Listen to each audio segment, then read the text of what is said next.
신약성경 53면 마가복음 1장 12절에서 15절까지의 말씀을 봉독하겠습니다.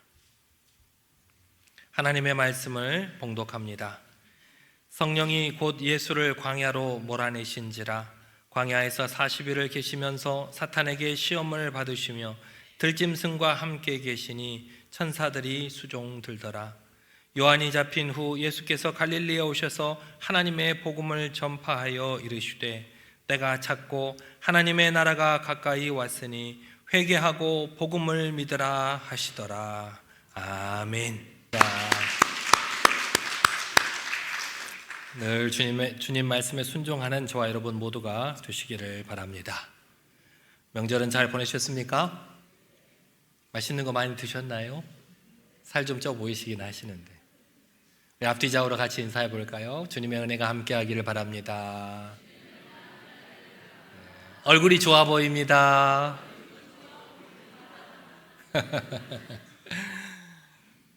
부목사로 있을 때 담임 목사님의 명령이 있었습니다. 막걸리를 좀 사와라. 막걸리를.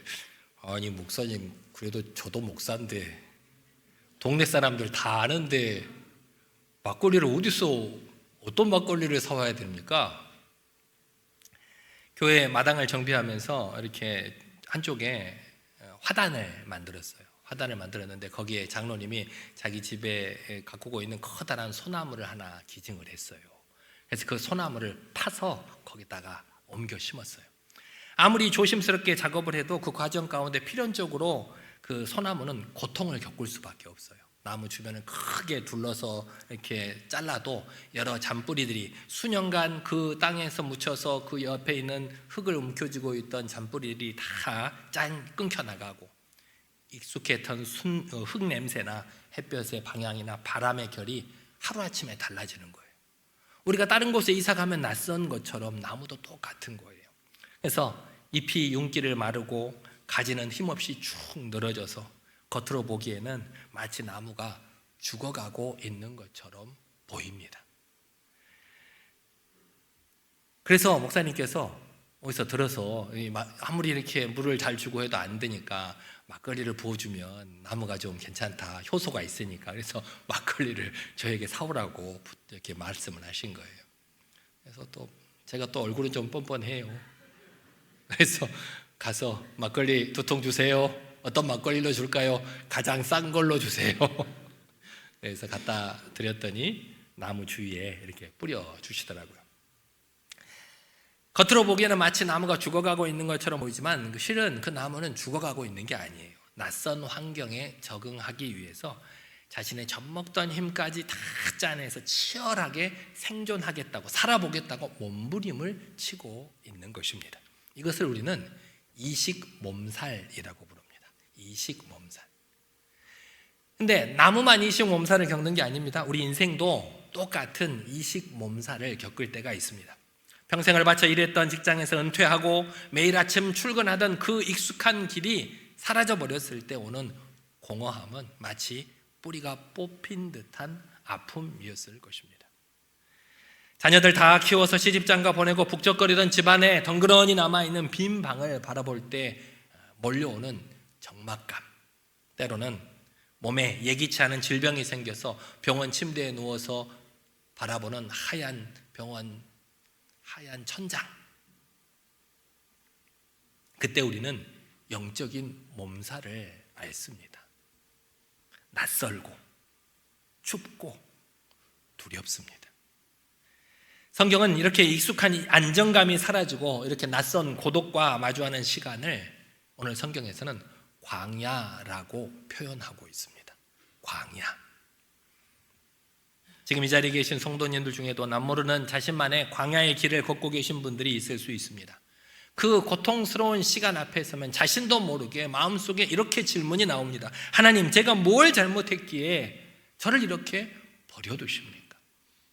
하나님, 제가 그동안 열심히 섬긴다고 섬겼는데 왜 저에게 이런 시련을 주십니까? 많은 성도들이 이 광야를 형벌이나 실패의 결과로 오해하고 때로는 하나님께서 내게 등을 돌리신 증거라고 생각하고 그 광야의 시간 동안 절망하기 일쑤입니다. 그러나 오늘 하나님께서 우리에게 주신 이 마가복음의 본문을 보면 전혀 다른 이야기를 우리에게 들려주고 계심을 볼 수가 있습니다. 오늘 이 말씀을 통해서 고통스럽게만 느껴졌던 내 인생의 광야가 도대체 어떤 의미가 있는 것인가? 이 질문에 대해서 하나님께서 우리에게 주시는 놀라운 위로와 해답의 음성을 듣는 여러분들이 되시기를 바랍니다. 오늘 본문 12절 말씀을 보면 마가복음 기자는 아주 흥미로운 단어를 사용하고 있습니다. 12절 말씀 같이 한번 읽어보실까요? 시작. 성령이 곧 예수를 광야로 몰아내신지라. 예수님께서 요단강에서 세례를 받으실 때 하늘이 열리고 이는 내 사랑하는 아들이요 내 기뻐하는 자다라고 하는 하늘의 음성을 들려주셨습니다. 최고의 칭찬을 들은 셈입니다. 그러면 그 다음 코스는 어디로 가야 될까요? 하늘에서 하나님의 음성이 들려주고 내 기뻐하는 자다, 내 사랑하는 아들이다 라고 확증해 주셨으면 상식적으로 보면 예루살렘의 화려한 왕궁이나 사람 많은 군중들이 환호하는 성전으로 가는 것이 마땅하다고 생각되지 않으십니까? 그런데 오늘 성경을 보면 성령님께서 예수님을 곧장 거친 광야로 몰아 넣으셨다라고 기록하고 있습니다. 오늘 성경에서 몰아내다라고 번역된 헬라어 에크발로라고 하는 단어인데 이 에크발로는 예수님께서 주로 귀신을 쫓아냈을 때 썼던 단어입니다. 에크발로. 부드럽게 권유하거나 안내하는 것이 아니라 강력하게 내던지듯이 거부할 수 없는 힘으로 밀어붙이는 것을 에크발로, 몰아넣다라고 표현하는 것입니다. 중요한 것은 누가 그렇게 몰아넣느냐는 겁니다. 누가? 사탄 마귀가 예수님을 광야로 이끌고 간 것이 아닙니다. 예수님께서 길을 잃어서 어쩌다 보니 광야로 길을 가게 된 것도 아닙니다. 우리 성령 하나님께서 예수님을 그곳으로 강력하게 밀어 넣으셨다는 것입니다. 이것이 무엇을 의미합니까? 예수님께서 광야로 가신 것은 철저한 하나님의 계획이었다는 것입니다. 하나님께서는 예수님께서 공생의 사역을 시작하시기 전에 세상의 모든 소음과 단절된 그 광야, 그곳에서 오직 하나님과 깊이 교제하면서 영적인 근육을 훈련하기를 원하셨던 것입니다. 그래서 예수님을 광야로 몰아 넣으신 것입니다. 여러분, 추수가 끝난 겨울철 논을 보신 적이 있으십니까? 추수가 끝난 겨울철 논. 제가 어렸을 때 보면 우리 동네 논에는 물을 채웠습니다. 주인이 물을 채워서 얼려요. 그래서 겨울에 스케이트장을 만들어서 1,000원씩 받고 스케이트 놀이를 할 수 있게끔 해주는 곳도 있었어요. 자주 갔죠. 하지만 그렇게 하지 않는 겨울철 논은 그냥 황량하기 나름 그지 없습니다. 아무것도 없고. 그런데 그 논이 버려진 곳일까요? 지나가는 사람이 보면 저건 왜 이렇게 땅을 버려두고 있지라고 생각될 만큼 황량하기 그지 없습니다. 하지만 농부는 그 땅을 버려둔 것이 아닙니다. 그 전에 여러 가지 볏짚을 다 잘라가지고 넣고 땅 깊숙이 쟁기를 넣어서 갈아엎은 다음에 그대로 두고 있는 거예요. 왜 그대로 두고 있을까요?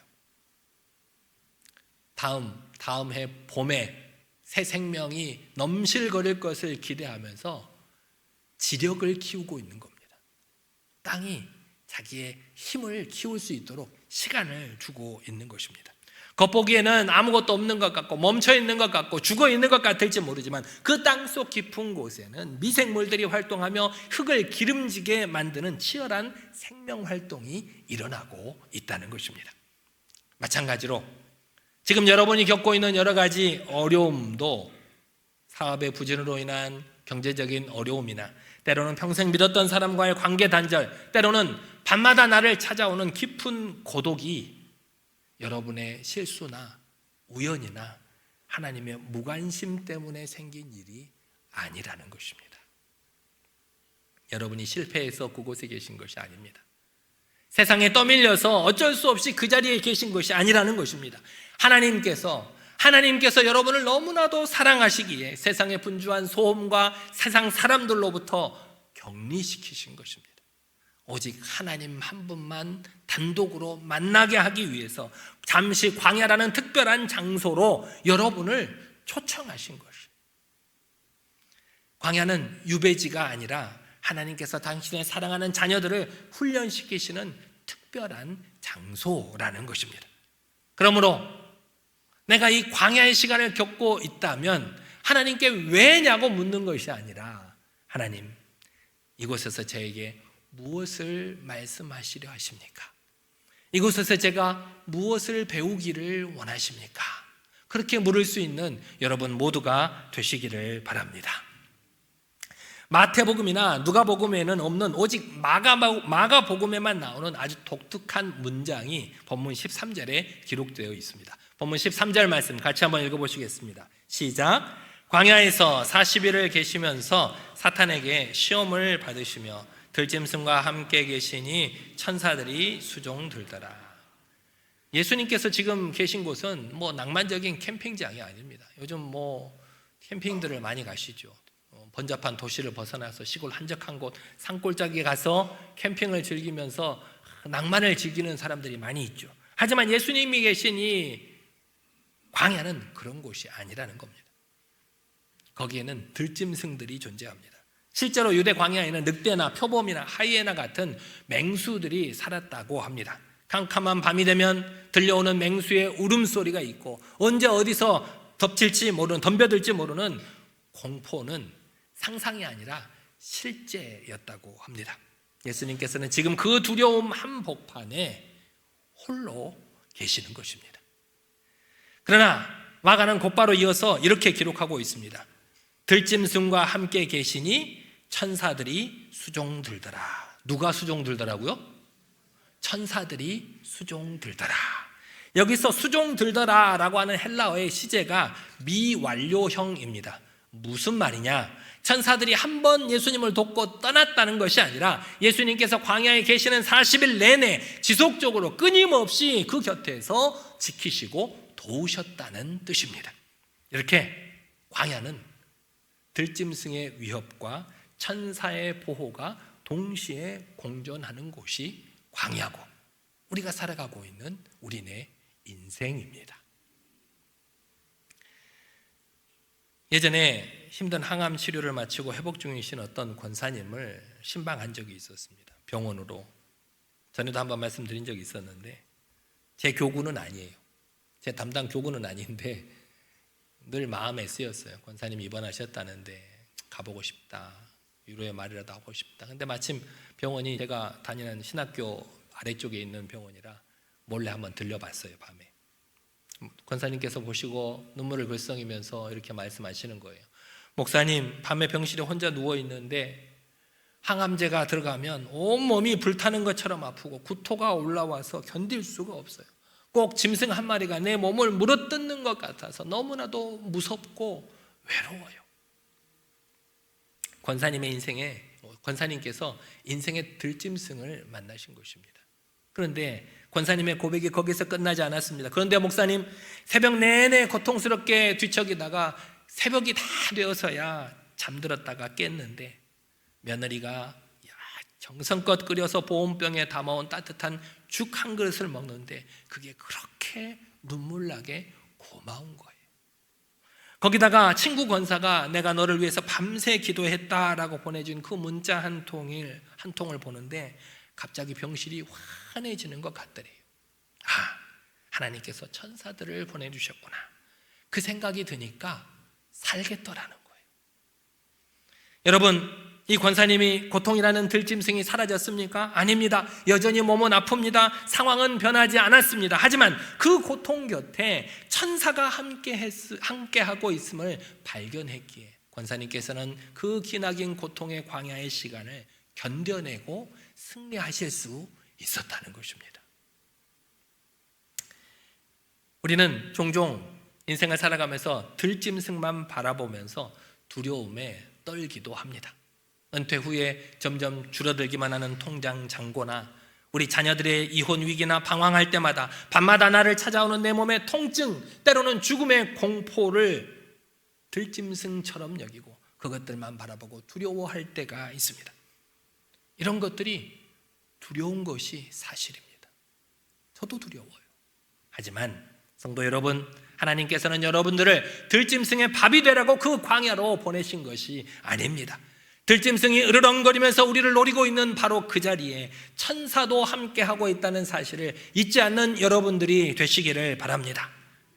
지금도 여러분에게 누군가 따뜻한 말 한마디 건네는 것, 우연히 들은 찬양 가사 한 구절의 위로를 받는 것, 생각지 못한 도움의 손길을 통해서 하나님께서 천사를 여러분들에게 보내고 계십니다.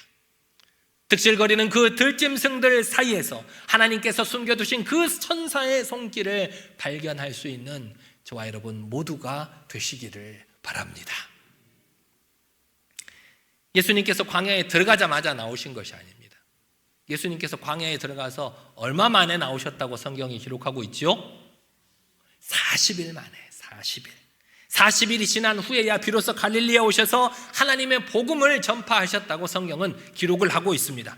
이 성경에 이 40이라는 숫자가 단순한 숫자가 아닙니다. 우리가 지금 무슨 절을 보내고 있죠? 사순절. 사순절은 우리가 하나님 앞에서 준비하는 시간이에요. 또 모세가 시내산에 올라가서 40일 동안 지내면서 하나님께 십계명을 받았대요. 엘리야 선지자가 호렙산까지 가는데 걸린 시간이 40일이 걸렸어요. 이스라엘 백성이 광야에서 몇 년간 방황을 했죠? 40년. 이렇게 성경에 나오는 40이라는 숫자가 특별한 의미가 있어요. 그 40은 연단과 준비의 시간을 의미하고 있는 것입니다. 오늘 본문 15절 말씀 같이 한번 읽어보실까요? 15절 말씀입니다. 시작. 이르시되 때가 찼고 하나님의 나라가 가까이 왔으니 회개하고 복음을 믿으라 하시더라. 아멘. 여기서 말씀 때가 찼고 라고 하셨는데 예수님께서 말씀하시는 때는 그저 흘러가는 물리적인 시간을 말씀하시는 게 아닙니다. 예수님께서 말씀하신 때는 하나님의 뜻이 무르익고 결정적인 사건이 일어나는 시간을 의미한다는 것입니다. 이렇게 광야는 우리가 빨리 탈출해야만 하는 것이 아니라 충분히 시간을 가지고 통과해야만 하는 곳이 광야라는 것입니다. 하나님의 시간표는 우리 시계보다 정말 느리게 가는 것처럼 보입니다. 나는 정말 급해 죽겠고 너무나 갈급해서 빨리 하나님께서 들어주시기를 기도하는데 하나님께서는 응답을 쉽게 하시지 않는 것 같아요. 하지만 하나님의 시계는 한치의 오차도 없는 시계입니다. 대학생 때 MT를 가게 되면 종종 냄비로 밥을 하게 됩니다. 요즘에야 전기밥솥들이 많으니까 냄비로 밥할 일이 별로 없지만 쌀을 씻어서 냄비에 밥을 얹히고 이렇게 물을 잘 맞춰서 버너에 끓이죠. 끓이면 보글보글하고 밥물이 넘쳐 흘러요. 그럼 어떻게 해야 되죠? 어떻게 해요? 우리 젊으신 분들은 잘 모르실 수 있습니다만 불을 작게 줄여야 돼요. 가다랗게 줄이고 기다려야 돼요. 언제까지 기다릴 거예요? 이게 포인트예요. 이게 밥을 잘 짓느냐 못 짓느냐의 포인트인 거예요. 저도 밥을 좀 짓습니다. 그래서 불을 약하게 줄이고 후배들이 언제 열어야 되냐고 물어보면 잠깐 기다려. 옆에서 쓱 부채질을 하면서 밥 냄새가 고소한 냄새가 나나 안 나나를 기다려 봅니다. 근데 그 시간을 못 참고 뚜껑을 열어버리면 어떻게 되죠? 어떻게 돼요? 설익어요. 무슨 밥이 되는 거예요? 삼층밥이 돼요. 아래는 타고 중간에는 먹을 만한 밥이 되고 위에는 설익은 쌀이 나오는 거예요. 그 뜸을 들이는 시간이 우리 겉으로 보기에는 별것 아닌 것 같고 아무 일도 안 하는 것처럼 보이지만 솥 안에서는 쌀 속에 깊은 열기가 스며들어가고 수분이 넓게 퍼지면서 밥알이 찰지고 윤기 있게 변하는 중요한 변화가 그 솥 속에서 뜸 들이는 시간 동안 일어난다는 거예요. 뜸이 덜 들었는데 배고프다고 일찍 열어버리면 맛있는 밥을 먹을 수가 없어요. 마찬가지로 우리의 인생도 우리의 신앙도 거룩한 뜸을 들이는 시간이 필요하다는 것입니다. 그러나 우리는 그 시간을 견디지 못할 때가 많습니다. 우리는 빨리 성공해야 되겠고, 빨리 병도 나았으면 좋겠고, 내가 기도하는 족족 자판기에서 물건이 떨어지듯이 금방금방 응답이 떨어졌으면 좋겠어요. 그래서 그 광야의 시간을 견디지 못하고, 하나님 언제까지입니까? 왜 저에게 빨리 응답해 주시지 않으시는 겁니까? 라고 하나님께 보챕니다. 그러나 그 시간이 하나님께서 여러분을 잊으신 시간이 아닙니다. 하나님께서 여러분을 방치해 두시는 시간이 아니라는 것입니다. 하나님께서는 지금 여러분의 영혼에 뜸을 들이고 계시는 것입니다. 시간이 차야 됩니다. 그 시간 동안 내 자아가 깨지고 내 힘이 빠지고 오직 하나님만 온전히 의지하는 상태가 될 때까지 우리는 인내할 수 있어야 합니다. 모세가 40년 동안 자신의 힘을 다 뺐을 때 민족의 지도자로 하나님께서 쓰셨듯이 여러분이 지금 기다리고 있는 그 기다림도 낭비가 아니라 가장 거룩한 투자라는 사실을 기억하시기를 바랍니다. 지금 당장 기도가 응답되지 않는다고 낙심하지 마십시오. 가장 좋은 때에 가장 좋은 방법으로 응답하실 우리 하나님을 신뢰함으로 그 광야의 시간을 견뎌낼 수 있는 여러분 모두가 되시기를 바랍니다. 광야는 하나님께서 우리의 믿음을 회복시키시고 우리 믿음의 뿌리를 깊게 내리게 하시는 아주 특별한 장소입니다. 이 사순절 기간입니다. 우리가 올해 사순절은 명절 끝날부터 사순절이어서 준비할 기간도 없이 바쁘고 힘들게 명절 끝났는데 바로 사순절이 시작되는 것 같아요. 여러분은 사순절 기간에 뭐 하고 계셔요?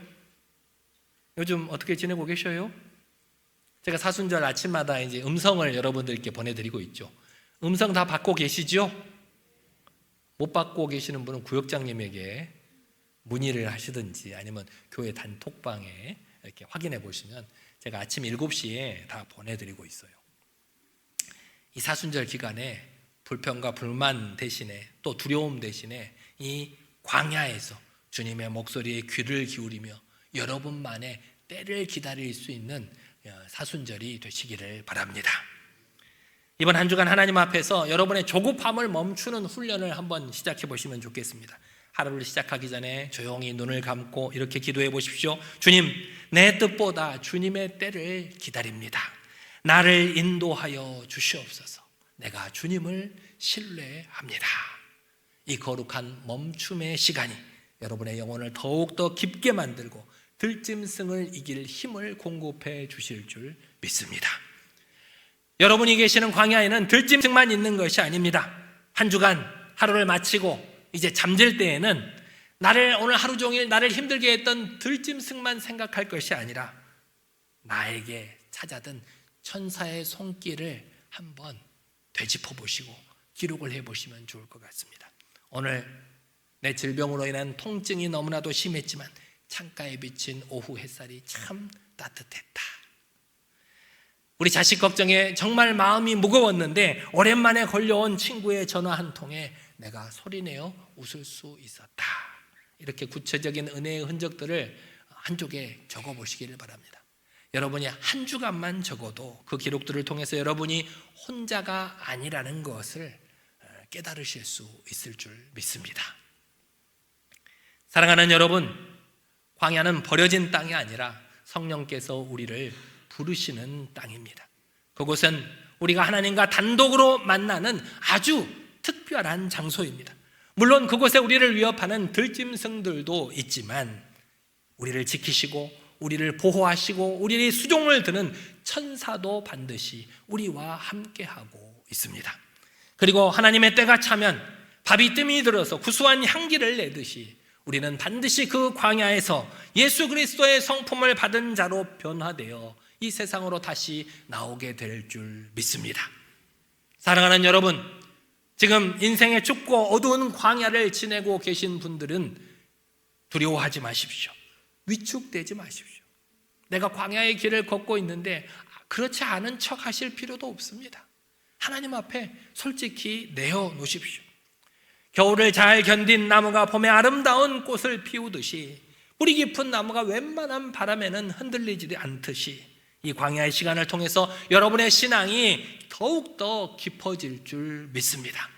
여러분은 바로 하나님께서 보시기에 가장 아름답고 풍성한 영적 전성기를 맞이하게 되실 줄 믿습니다.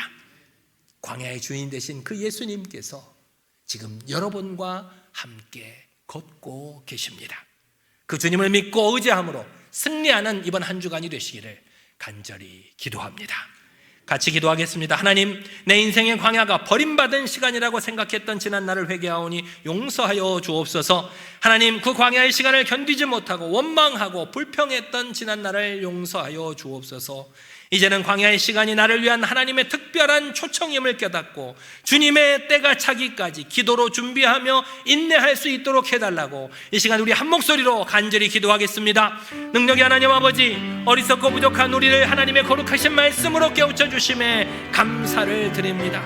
우리는 지금 춥고 어두운 광야를 지나고 있음을 아버지 우리가 두려워하거나 위축되지 않도록 우리를 인도하여 주옵소서.